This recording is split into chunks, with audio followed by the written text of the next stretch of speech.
Hi everyone! Kumusta ang araw ninyo?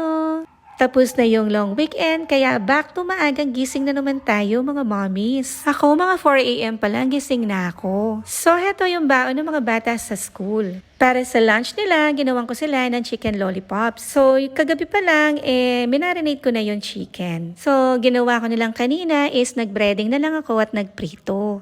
Minarinate ko lang yung chicken ng salt and pepper, konting sugar and oyster sauce, and maraming garlic. And then, nilagay ko na rin yung flour.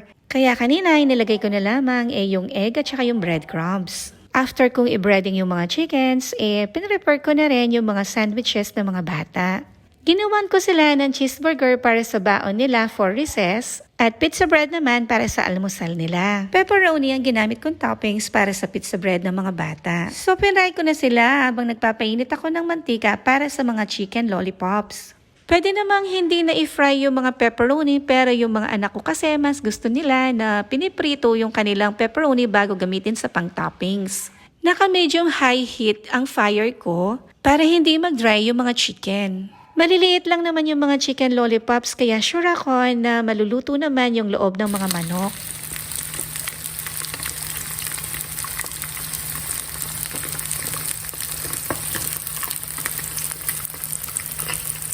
I-try nyo itong mga beef patties ng SM Bonus. Yung piliin ninyo yung 100% beef. Medyo pricey siya pero sulit naman kasi masarap talaga siya.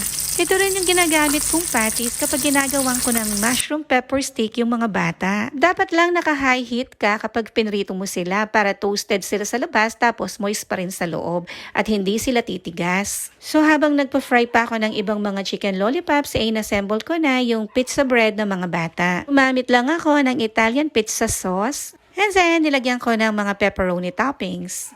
Tapos, in between, nilagay ko yung quick melt cheese. Gusto ng mga bata yung madaming cheese, kaya nilagyan ko ng napakaraming cheese. So, this time, pinreheat ko na rin yung oven toaster para kagad mag-melt yung cheese. So, after ko matapos yung kanilang mga pizza bread, sinunod ko naman ginawa yung kanilang cheeseburger. So, mayonnaise lang nilagay ko sa mga burger buns. Tapos, nilagay ko na yung mga beef patties, yung kay Rapa, nilagyan ko ng cucumber and cheese. Yung kay Kuya naman, cheese lang ang nilagay ko kasi hindi niya kinakain yung mga cucumber. And then, binalot ko muna sila sa parchment paper bago ko sila nilagay sa mga sandwich bag. This way, hindi titigas yung ating mga buns. So habang nagbabalit ako ng mga cheeseburger ng mga bata, nilagay ko na yung mga pizza bread sa oven toaster. So after that, sinunod ko nang ginawa yung mga drinks ng mga bata for their breakfast. Kay Rafa, Ovaltines. Yung kay Kuya naman, coffee. After kong gawin yung mga drinks nila, umakyat na ako sa taas at ginising ko na sila. Pinapadiretso ko na silang maligo bago sila kumain. Para mawala yung antok nila kasi if diretso sila sa dining table, nako, mauubos yung oras namin sa pagkakatunganga nila. So hayan yung breakfast nila kaninang umaga at naubos naman nila. So habang kumakain sila, nagpack na ako ng mga babaunin nila. Si Rafa, gumagamit siya ng thermos kasi gusto niya yung rice niya is mainit pa din pag kumain siya. Mga chicken niya, binalot ko na lamang sa aluminum foil. And then sinunod ko naman i-assemble yung baon ni Kuya. Tig 3 pieces lang nilagay kong chicken lollipops kasi enough na yun para sa kanila. Binabalutan ko ng kitchen towel yung mga spoon and fork nila bago ko ilagay sa mga case nila. Para naman may pambalot sila ulit after nilang gamitin. So ayan yung baon nila kasi until 4 PM sila sa school. Anyway, yung mga hindi naman nila nauubos, kinakain naman nila dito sa bahay. Sabi ni Kuya, kapag kumakain daw siya ng lunch, medyo warm pa yung kanyang food. Kasi nga, thermal lunch bag naman ang gamit niya. Yung kay Rafa naman, pinagsama-sama ko na sa iisa ring bag para iisa lang yung kanyang bibit-bitin.